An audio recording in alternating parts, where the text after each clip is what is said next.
J'ai la chance d'avoir appris les hiéroglyphes à l'université et aujourd'hui, c'est à mon tour de donner des cours de hiéroglyphes à mes étudiants. Je suis Philippe Mintreau. Depuis mes 7 ans, je suis passionné par l'Égypte ancienne. Très vite, j'ai voulu être égyptologue et je me suis très vite passionné pour les aventures de Tintin en lisant Les cigares du pharaon, Les 7 boules de cristal, Le temple du soleil. Et progressivement, en voyant toutes les merveilles que l'Égypte possédait, eh bien, j'ai voulu continuer dans cette voie et découvrir par moi-même toutes ces merveilles. J'ai la chance d'avoir des parents qui m'ont toujours laissé faire ce que j'aimais. Ils m'ont toujours soutenu, aidé jusque dans mes études et je ne peux que les en remercier encore aujourd'hui. Après un bac littéraire, j'ai entamé des études d'histoire de l'art et d'archéologie, d'abord à l'université de Nantes, puis à Rennes.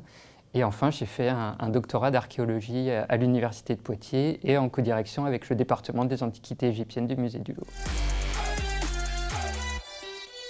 J'ai la chance d'avoir appris les hiéroglyphes à l'université et aujourd'hui, c'est à mon tour de donner des cours de hiéroglyphes à mes étudiants. Donc, vous avez mon prénom en hiéroglyphe, qui est une transposition d'un prénom grec, Philippos, donc transposition phonétique avec les différentes syllabes, donc P, L, I, P, O et S.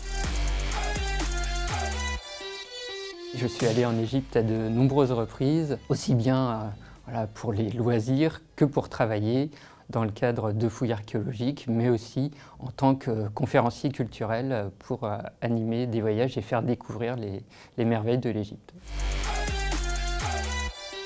Pendant les campagnes de fouilles, j'avais l'habitude de m'occuper du traitement des objets, c'est-à-dire de les nettoyer et puis de commencer leur étude, de savoir quelle était leur véritable fonction. Par exemple, si on trouve une statuette, eh bien, essayer de la nettoyer correctement pour faire apparaître les inscriptions et puis commencer à trouver sa véritable fonction en cherchant des parallèles dans d'autres musées ou dans d'autres publications existantes. En ce moment, et puis depuis quelques années désormais, je travaille sur les collections égyptiennes du musée d'Aubray de Nantes, sur lesquelles j'ai fait en partie ma thèse, qui sont l'une des plus belles collections égyptiennes de l'ouest de la France, qui recèlent de véritables merveilles qui vont de la petite amulette jusqu'au grand sarcophage. Vraiment une très très belle collection et qui a été rapportée en partie par un voyageur nantais qui s'appelle Frédéric Caillot au début du 19e siècle, sur lequel j'ai beaucoup travaillé également.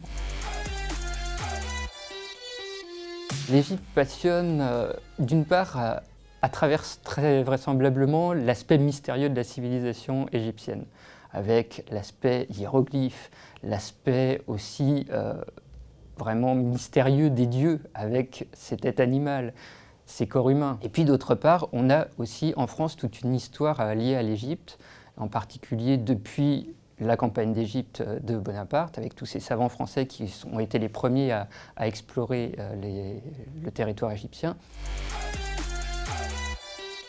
On retrouve bien évidemment des objets. Alors ça va là aussi du tout petit objet jusqu'au cercueil, à la tombe complète. Le service des antiquités égyptiennes fait beaucoup de promotion autour de ça et c'est tant mieux. Ça nous permet là aussi de valoriser tout le patrimoine archéologique que possède l'Égypte, de le faire découvrir aussi bien dans les musées que dans des publications. Mais c'est un patrimoine qui continue de sortir du sable et des tombes encore aujourd'hui.